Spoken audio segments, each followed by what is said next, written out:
Post-apocalyptic flamethrower or Coke bottle Gatling made of Coca-Cola bottles. What was your first choice in the world of zombies? It's the top homemade weapons. Let's go.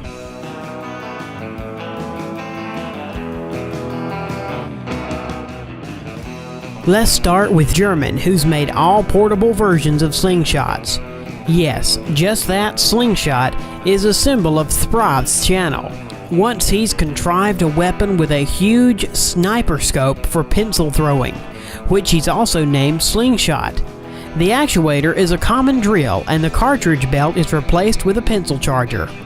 The zombie weapon works ideally. 32 pencils in 5 seconds that penetrate deep into ballistics gel at 4 centimeters. And that perhaps the most interesting weapon of this channel is the Coke bottle Gatling. The foundation of its gun is a half-empty liter Coke bottle, which has a hole for air, pumping from first side and valve for air to tend from another side. The meter pump is attached on the end of the valve, which will release compressed air and push a charge, in our case an arrow.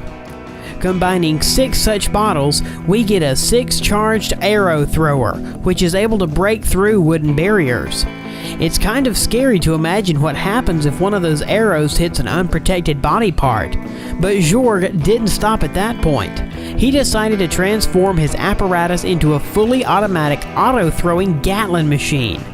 Now it's a drill instead of a handle, which spins and rolls all of the valves open automatically, doing 1 turnover. It seems to be remarkable. In a nutshell, Jorg be one of the first who is able to oppose the Walking Dead, in this case of zombie apocalypse. The place below is occupied by similar weapons, a newly made channel called the Q. It's a single-charged homemade gun with a wooden base. On the top installed is a common nail which acts as in part to lock, which will put it into charge. The place below it is occupied by an empty Coke bottle and pump, which will pre-fill pressure to required levels. We get certain pneumatic weapons from these details, which flings darts and is able to go through a Pepsi can and other objects.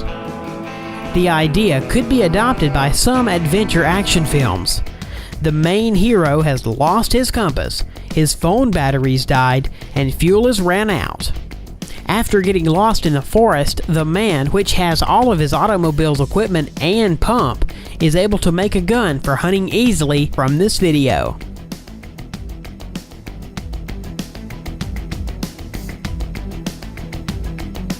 And the last compressed air device will be a rapid-firing bottle machine gun.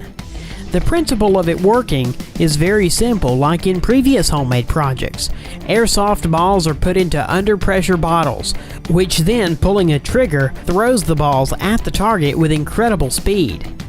The inventor said that the machines cost him around $15. If you want, you will be able to place the Airsoft portable gun and the air tank compressor on your back. A homemade minigun by Alex Smith from Arizona. It looks more like an old-fashioned moonshine machine, but it's a DIY gun that is able to fill someone's ass with .22 caliber ammo.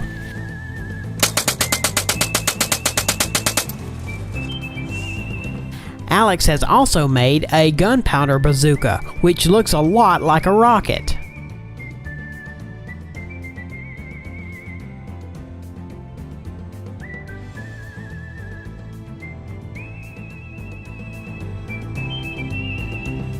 Electromagnetic gun is similar to a weapon from legendary Fallout video games. It looks incredible and strikes impressively.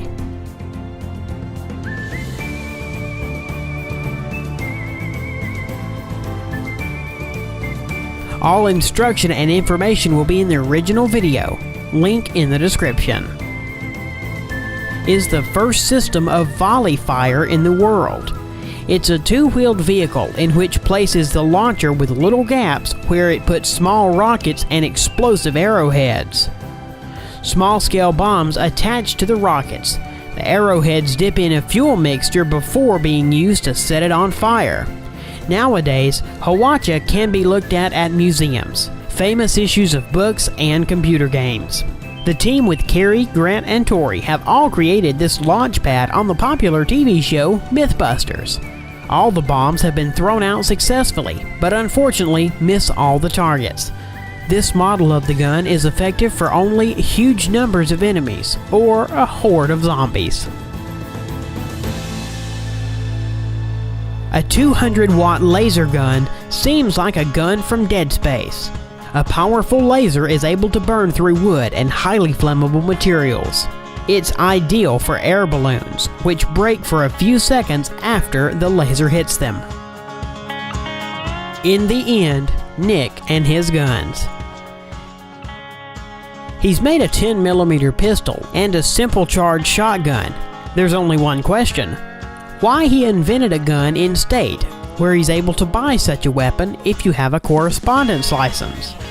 Without thinking twice on his questions, Nick decided to create his own post-apocalyptic flamethrower. The container with fuel screws onto a plank, and a 20-volt battery supplies the small engine, which pumps fluid to the flame igniter. It works without contact, a homemade flamethrower flinging fire to a distance of up to 6 meters. But don't forget, you can set yourself on fire if the wind blows in your direction. A flamethrower gets dangerous, but entertaining.